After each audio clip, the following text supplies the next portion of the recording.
Thank you, Caroline. It's a great pleasure for me to be here. So I have some problems with my voice that I cannot correct, so I hope that you can understand me anyway. I am a little bit worried because I try to make it as simple as possible, but there are many definitions. So I hope that I don't lose you with the definitions. They are basic, simple, linear algebraic combinatorial definitions. Okay, and this is joint work with Eduardo from Amherst.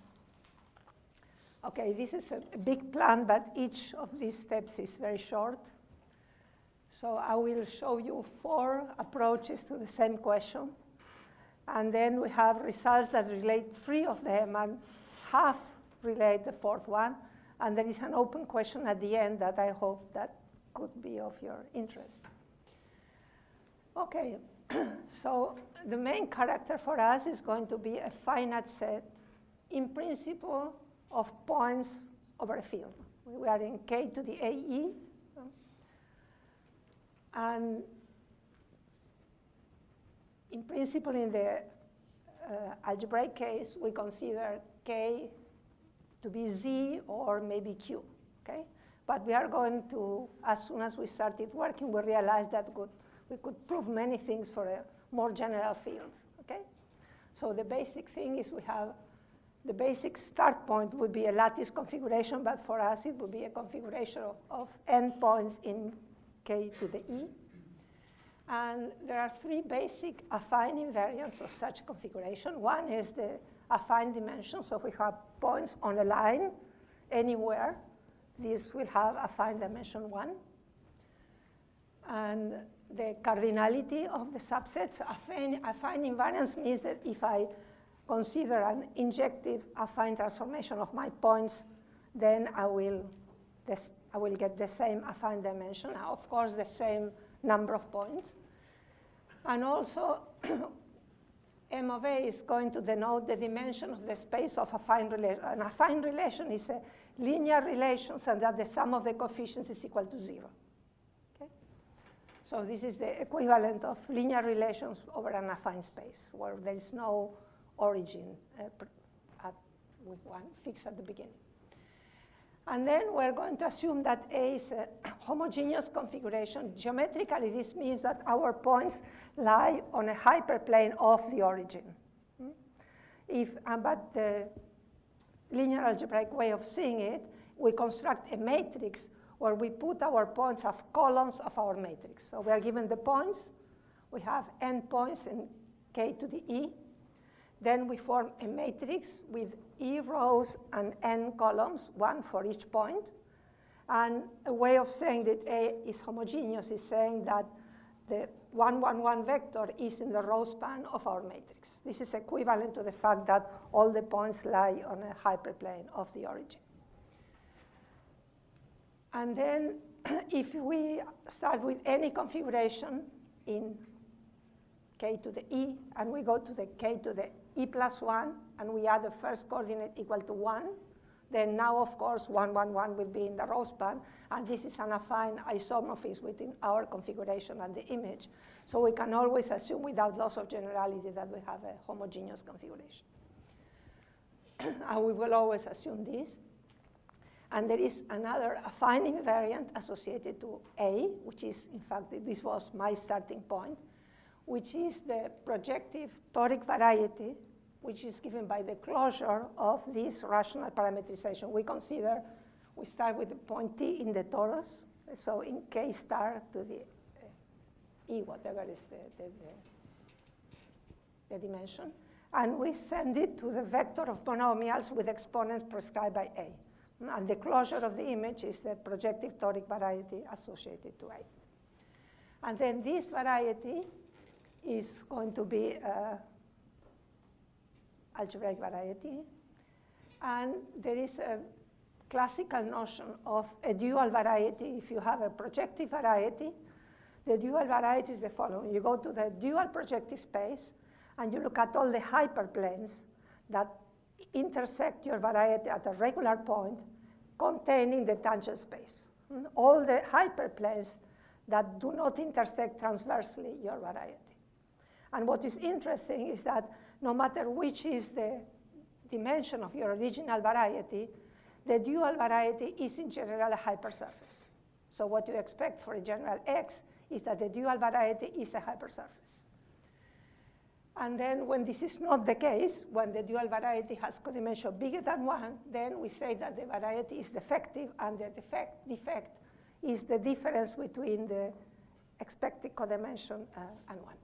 This is called the dual defect. And what is interesting is that our variety XA is also an affine invariant of A, and the dual variety is also, and the defect is also an affine invariant. So the question that we try to answer is how to quantify this defect. Okay, there were many classifications on how to decide if the variety is defective, if the codimension is bigger than 1, but we wanted to quantify which is the defect. And this was the starting point of what I'm going to tell you. So, in fact, this all began here. I think it was 2003, maybe it was on ALGA. I'm not sure, but I met Sidinia. And she invited me to go to Sao Carlos in 2004. That was long ago, right? 20 years ago. And she asked me to give a course there on the GKZ book on Gelfand, Caprano, and Selevinsky on discriminants, hyperdeterminants, etc. And I did that. Then I asked myself, when I was giving the course, a basic question. So given that our toric variety is rational, is the dual variety also rational? How to parameterize it? And when you ask the question, the answer is very easy. And then I recovered something that was called the Horn-Caprano parametrization. But if you ask the question, it's easy. And then in 2005, I co-organized a meeting in Angra dos Reis. We were supposed to organize it in Rio, but it was beginning of March, and it was much cheaper to organize it in Angra dos Reis. And you will see that Aaron is there. Yes, he's here. And this is Dan Abritzer. And I don't know who else is here. I am here, and this is Bernd Sturfels, okay? And then we were there, and Bernd was working on algebraic statistics applied to computational biology. And we met for coffee, and I told you, I realized this parametrization. I don't know how to use it or what it could be interesting for. And the following morning, he came with a piece of paper. Okay, this is a tropicalization of your parametrization. And then I needed to start learning what tropicalization meant in order to understand our own paper that then was called Tropical Discriminants. And then this first characterization came from this paper, from the tropicalization of the dual variety of a toric variety. But I won't explain you this. I will just give you the linear algebraic combinatorics that it's attached to that. So we say that A is a pyramid if you have all the points on some hyperplane except for one point, which is outside. Okay? You have this point, and you look at that the convex hull is a pyramid, and this is the vertex, right? So we are going to assume that we don't have a pyramid, and if there is a pyramid, it's easy then to go to that case, to restrict to that. So it's easy to restrict to the non-pyramidal case. So we assume that A is homogeneous and it is not a pyramid. And then what we do is we look at the vectors in the kernel of our matrix, and we consider the supports. So you have a vector, we put a 0 each time you have a 0, and a 1 each time you see a non-zero coordinate. Now we take all vectors in the kernel, we replace all non-zero entries by 1. So we have vectors, 0, 1 vectors. If you wish, you can just look at the set, which is, we give you the support. This is naturally a partially ordered set. This is a natural poset. And then we consider a maximal chain of support. One support is contained in the other if the non-zero coordinates of the first vector are contained in the non-zero coordinates of the second vector. And what is easy to see is that when A is not a pyramid, then there is a vector in the kernel with all non-zero coordinates. If you have a pyramid, then there is a coordinate in the vectors in the kernel which is always equal to 0.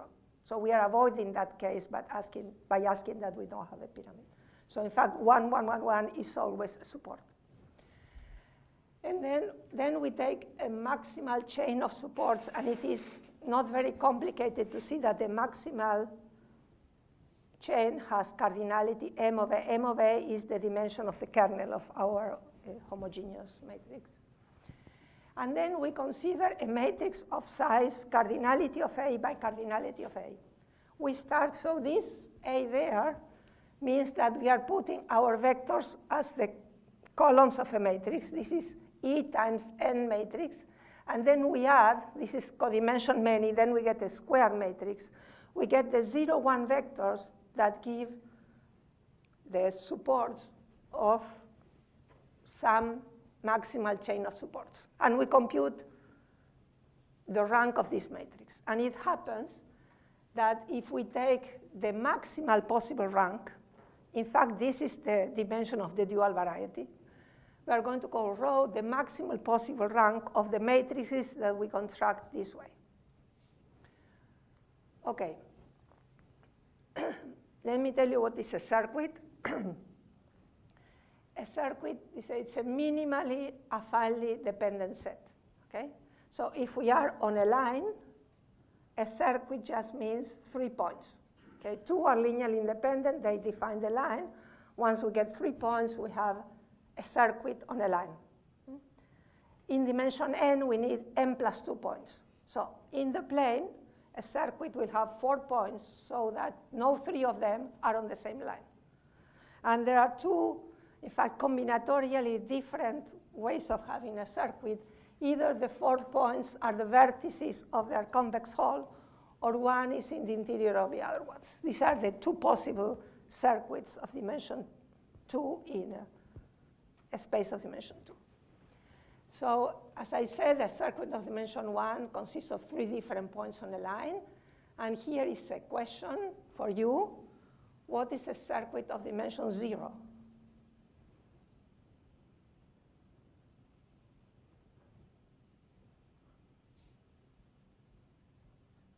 Dimension 1 are 3 points on a line. Dimension 2 are 4 points on the plane. Dimension 0 are 2 points which are the same point. Okay? This is a circuit in dimension 0, twice the same point. Okay?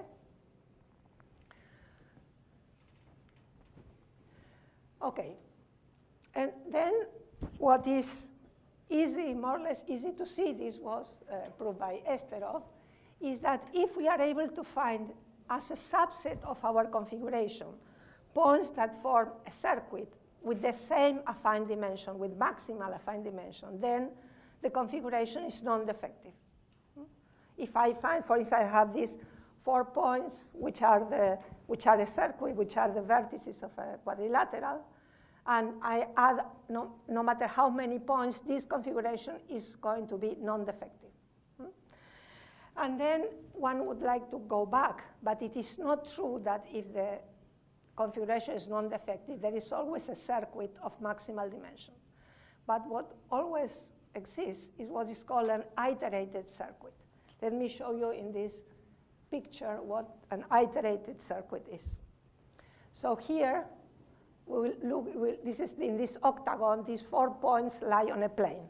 So these 4 points form a circuit, okay? So we consider this circuit, which is in dimension 2, and then we make a quotient by this. Making a quotient, and this is, we project in this dimension, we are going to get 1 point. All these we are going to, the same point plus this point. We are going to get 3 points on a line. So we quotient by a subspace of dimension 2, we are going to get 3 points on a line. So we start with this circuit, we quotient by it, and we get a circuit. This is an iterated circuit. So in this case, there is no circuit of dimension 3. It is not possible to find 4 points which are minimally affine. Any 4 points lie on something of dimension 2. Then, I'm sorry, I didn't want to go here. And this case is a little bit different. It's similar. So this in fact, is a segment times the 4 points in a unit square. And the associated toric variety to this is P1 cross P2, or P2 cross P1. Okay? But here what happens if I take, so I have these three-dimensional faces of dimension 4 and these two triangles. Okay? But for instance, if we consider the circuit which is given by these 4, when we project in this dimension, we divide by these 2 points are going to go to the same point, are going to produce a circuit, not, in this case, in the quotient, we get a circuit of dimension 1. This is dimension 2. We take the quotient, we get 3 points, we get a circuit of dimension 1, and 2 plus 1 equals 3. This is non-defective. In this case, when we make the quotient, we have something of dimension 2, but then the image of this point is going to have dimension 0. And 2 plus 0 is 2, which is more than 3, so this configuration is defective. P1 cross P2 is known to be defective. And this is the combinatorial explanation. So this is the definition, but I'm going to skip it. And let's try to understand it a little bit in this example. Okay? So having an iterated circuit means the following, essentially, that up to multiplying by an invertible matrix on the left. I don't know what time I started. At 12? Sorry, 12:10. 12:10, so 12:50. 25 minutes. Okay. 24. I have a note. Thank you.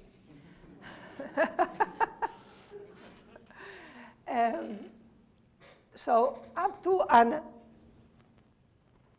multiplying on this side by an invertible matrix, I start with this circuit, 1, 0.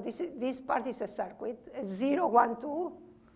First coordinate equal to 1, and then 0, 1, 2. These are 3 points on the line, first coordinate equal to 1. This is a circuit.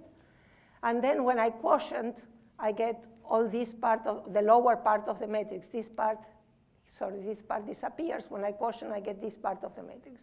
And here I have another circuit, but look, this is a homogeneous circuit here, because I have 1, 1, 1, 1 there. And when I quotient by this new subspace, I get here 3, 4. I get the 3, the 4, and the 0 that goes to the quotient. So I get this circuit here of dimension 1. This circuit here, which has a fine dimension 2, because it's homogeneous. And then with this, I'll have a circuit of dimension 1. And I have 1 plus 2 plus 1 is 4. But here I have 6, and the affine dimension of this configuration is 5. But it might be the case that I have not chosen that there are other choices of circuits that give me 5. Okay? If either I am able to get a 5, or it is defective. And then, where is the, here. So the iterated circuit, I skip the definition, but it means I take I1 correspond to the first 3 columns, in this case, I2 to these 4, and I3 to these last columns. In each case, we compute the affine dimension of the quotient by the first one, and we add these affine dimensions. In fact, when we get is something which is not homogeneous, everything works. But if I am forced to take at least one homogeneous circuit in the process, then I'm going to get a defective configuration. And so we define this eta of I, which is the affine dimension minus the number of indices for which the projection is homogeneous. And we define this I, or iota invariant, which is the maximum possible eta of I when we go over all iterated circuits. And then the first theorem says we take A, which is non-pyramidal, is homogeneous over a field K, where K now is any field of characteristic 0. And we can compute n minus 1 minus rho of A. It was the rank of this matrix with A and the support of vectors in the kernel. If the rank is n minus 1 is the non-defective case. In fact, this measures the defect. This quantity is equal to the affine dimension of A minus the maximal dimension of an iterated circuit. And what for us was interesting is that, okay, it is known to be the defect, but when we tried to do the proof, this proof was completely non-algebra geometric, but just linear algebraic combinatoric proof. So we didn't use any, we used the algebraic geometry to state these objects, but then the proof was completely linear algebra.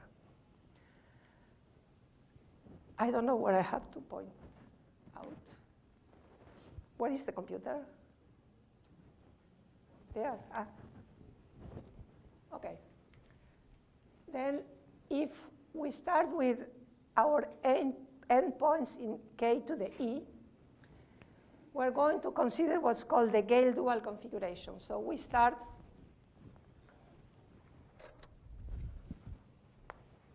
with A1 up to AN. These are the columns. So this has size E, and this has size N, and we can always assume that it has maximal rank. So the kernel is going to be here. I'm going to have N minus E vectors, and here we have N. So I'm going to look, I pick any choice of basis of the kernel. The columns are a basis of the kernel, but instead I transpose and I look at the rows of this matrix. Then I'm going to have n vectors. These B1, Bn are n vectors in k to the n minus e. So I start with n vectors in k to the e. This is A. A is n vectors in k to the e. And this configuration, B, the B's are n vectors in k to the n minus e, assuming that the matrix has maximal rank. Okay?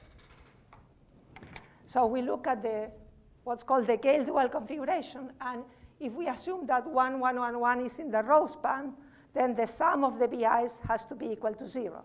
So that we can translate the homogeneity conditions from the A's to the B's, saying if we have, for instance, the vector 1, 1, 1, 1, 0, 0, 0 is here, then the first B must add up to 0. We translate the homogeneity condition from one side to the other one. So this is the dual homogeneity condition, what I wrote there. And as I said before, if we have a pyramid, it's equivalent to saying that some of the BIs need to be equal to 0. If it is a pyramid over the first vector, then B1 need always be 0 for any choice of a basis of the kernel. For instance, in this matrix here, it is homogeneous because we see that if we add the first two rows, we get the vector 1, 1, 1, 1. Okay? And if we pick any vector in the kernel, the sum of any choice like this, B1, like this, then we are going to have that B1 plus B2 plus B3 add up to 0, and B4 up to B7 also add up to 0. Okay? Then we are going to go back to this kind of configuration. These are called Cayley configurations. I will define them later, but we have 1s and 0s and 0s and 1s, and we have this configuration here, 1, 0, 0, 1, 0, 0, where we're going to call it A0, and this one, we're going to call it A1, 0, 0, 0, 1, 1, 0, 1, 1. Okay?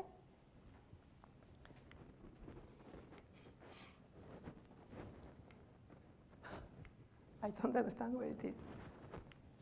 Okay. Twice. Then this is what I have just said. This is, we can translate the homogeneity from A to B, having 1 in the row span amounts to having sum of the B's equal to 0. And then what we consider is we consider the B's and we consider the linear matrix. What this means is that a matrix, in this case, this is a geometric matrix, so we don't need to be fancy, but in general what we do is, what's a flat? A flat is a subspace, linear subspace generated by sum of the BIs, and it is a flat if it contains all the BIs that lie in this subspace. So we consider all the subspaces generated by some subsets of the BIs, and when we put all the BIs in a given linear space, this is called a flat. My pronunciation of the A is not British, neither American English, it's Spanish, but it's written. It's a flat. I don't know how to pronounce this A. This is what is meant here. We take the linear span, we take all the B's that are inside, and this is a flat. And then, given the vector B's, we consider all the possible flats in this scale dual configuration. And we can consider a flag, which is a collection of flats, where the dimensions are being increased by 1. Okay? And then we say that a flag is non-splitting if the sum of the B's that are in the J's P's does not belong to the previous flat. Okay? For instance, if the sum of the B's here would add up to 0, they would be in the previous subspace. Okay? And we say that it is non-splitting if this is not the case. And then we define, where is it? I don't know what I'm doing. Here, there. Okay, I did it. So then we defined another affine variant, which is the maximal length of a non-splitting flag in B. We take all the flats, all chains of flats, and we check if the sum of the B's in the new part do not belong to the previous one. And we consider the maximal possible length of a non-splitting flag. This is the lambda invariant. We are defining it over B, but it is independent of the choice of Gale dual. At some moment it will change. Okay. And then theorem 2 says the following. We had this number that the cardinality of A minus 1 minus the dimension of this big matrix is equal to the difference between the dimension of A and the maximal affine dimension of an iterated circuit. In fact, this also equals the affine codimension minus 1 minus the length of a maximal non-splitting flag. And again, in fact, we knew this in the algebraic geometric case, but we gave a proof which is completely independent of algebraic geometry. Yeah, let's see if this is better. Oh, okay, this works better. This is theorem 2. And then let me tell you what is a Cayley configuration that I tried to exemplify a little while ago. So for instance, we have essentially up to an affine, again, after multiplying on the left our matrix with the A's and the columns by invertible matrix, we get this one means a row of ones. We get some ones, zeros, 0, some ones, 0, 0, 0, some ones. And the part which is below we call A0, A1, AR. So in this case, we have, this is like a local version of a product. So this corresponds to vector bundles because it's a local version of a product, a Cayley configuration. And for instance here,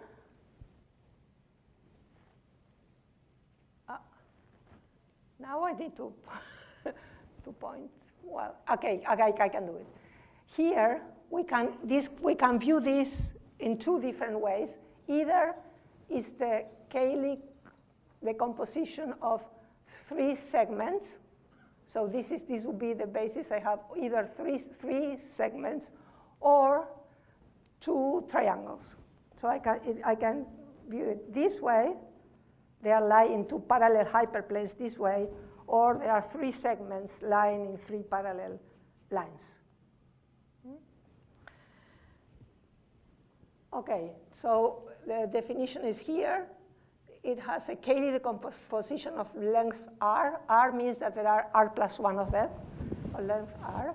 If up to an affine isomorphism we get a configuration of the union of things of like this.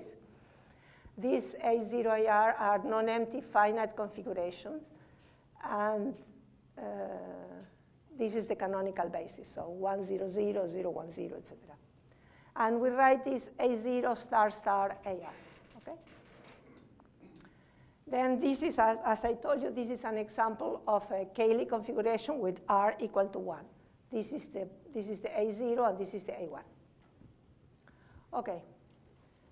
And now I'm going to tell you an algebraic geometry theorem by Furukawa Ito that we also gives another algebra geometric characterization of defect. We try to incorporate to our equivalences in the setting that we were considering. So what is a join? A join in projective space, a join of varieties is the image of a product so projective Pn is the image of Cn plus 1 minus the origin. When we have a product there and we project, we have a join in projective space. But in this case, having a join just means that we have a matrix, we have something here, something here, something here, and then zeros. It's a block matrix. When we can put A into a block matrix, then we say that we have a join. So if we, in general, if we have a matrix, maybe we don't have a block matrix, but maybe here we have some other rows, okay? So we have a matrix, we have this block structure plus some C rows. So now in this case, if we quotient, but assuming that this has the right rank, we quotient by the space generated by these last rows, then we'll end up with a join. Okay? So we are going to get our matrix and look at all possible ways of getting a block matrix plus something. And when we quotient, but when we take away these last rows, we get something which is a quotient, which is a product. Okay, let's try to read the definition now. So, and then there is a condition. Okay, let's skip this condition. This condition means what I just told you. I'm not going to define A0 minus A0, but this is the lattice generated by difference. But it is what I just told you. Okay? So we start with a configuration I'm calling A prime, and we add a row of ones, and they call this A. We are in Z to the D plus 1, and we assume that the affine dimension is D. And then what they prove is the following. There is an integer R between 0 and D, and a Cayley decomposition into R plus 1 pieces. And there is an integer C, which is between 0 and D minus R, and a subgroup of rank S, which in this case would be the subgroup generated by the last rows, in such a way that if we project, then the image of A is a join. It's a block matrix with these pieces. And the defect is computed as R minus C. This is Furukawa Ito theorem. It was eventually published in 21. They had this paper a few years before, but apparently they couldn't publish, but it was published in 21. Okay, this is the theorem, and the proof is really algebra geometric.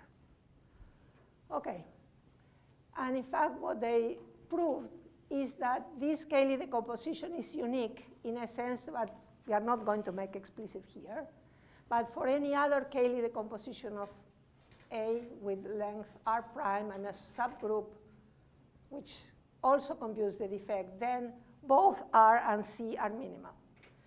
And then we define theta of A is the maximal possible difference, R minus C. We can always take R equal to 0. So A is A, we don't decompose, and we take C is everything. So we can always make R equal to 0 and C is everything. And then we take all possible decompositions and we take the maximal difference for a Cayley decomposition and a subgroup. And in fact, what they proved that this is the defect. And so we tried to prove just with these basic tools that we had an equality. But we could only prove this inequality, that the state of A is at most this other quantity that we characterize in 3 different possible ways. And the proof, we use a more intrinsic definition of the Gale dual, and a Gale dual version of the theta invariant, but it is essentially, as I told you, linear algebra / combinatorics. Okay? And as I said, they proved that equality holds for integer configurations, so we consider complex toric variety, the associated complex projective toric varieties. And it's easy to extract, and using this, it is easy to see which are the shapes of A that give configurations with high defect. Okay, we wrote this in the paper. And then, so we translated it to the Gale dual setting, and it is easy to see that if we, for instance, if we have such a decomposition, here we have, let's say, 5 rows, then when we consider the B, we consider the first 5 Bs, they will add up to 0. So if we have a splitting of A, we're going to get a splitting of B, of dual homogeneous configurations. And it is pretty easy to translate their invariant. C is easy translated to the sum of the dimension of the spans of these subsets minus the dimension of the kernel. And using this, we were able to prove this inequality. Okay? We translated to the Gale dual setting, and it was much easier to work. But then we tried to prove the other inequality. So we tried to prove the inequality which is missing here, right? We have less or equal to. And then we wrote to Atsushi Ito to help us proving that, because we couldn't prove it. And he's really bright, and he couldn't prove it either. But he gave us a counterexample if the characteristic of the field is not 0. So, and this is the example. So we take the field with 2 elements. I think any field of characteristic 2 will be the same. And we consider our old friend, this matrix A in k to the 4. The configuration is k to the 4. We have 7 vectors, okay? N is 7. And it is interesting to see that if we look at the Gale dual in characteristic 2, it's what is called the phanomatroid. A way of representing is, maybe you saw it somewhere, it's called the phanometric matroid. So this will represent the linear dependencies. There are 1, 2, 3, 4, 5, 6, 7 points. And this means that they are on the same line. These 3 are on the same line, these 3 are on the same line, these 3 are on the same line, these 3, and these 3. We have 7 points on 7 lines, and each point is in 3 of them. It is not possible to get this configuration in characteristic 0. But in characteristic 2, it is possible. And then if we compute theta, we get 0, and we compute the other invariants, we get 1. In characteristic 0, you get 0 and 0. Okay, this means that in fact, it is not defective over C, but we don't know what the defect. In fact, this theory of dual varieties does not work in positive characteristic. We lose biduality. Many results are not true in positive characteristic. In fact, I heard 2 lectures about dual varieties in positive characteristics in Brazil by someone from Japan. I don't remember his name. Okay, so we have a conjecture. The conjecture is In fact, we couldn't find the proof, and I don't want to be pessimistic, all the contrary, and Ito couldn't find the proof. But maybe you can. Maybe you can find. I would like to encourage you to try to prove the reciprocal, the other inequality using these basic tools, not using algebraic geometry. And then we would be happy if you can find such a proof. This is the homework. This is all. Thank you very much.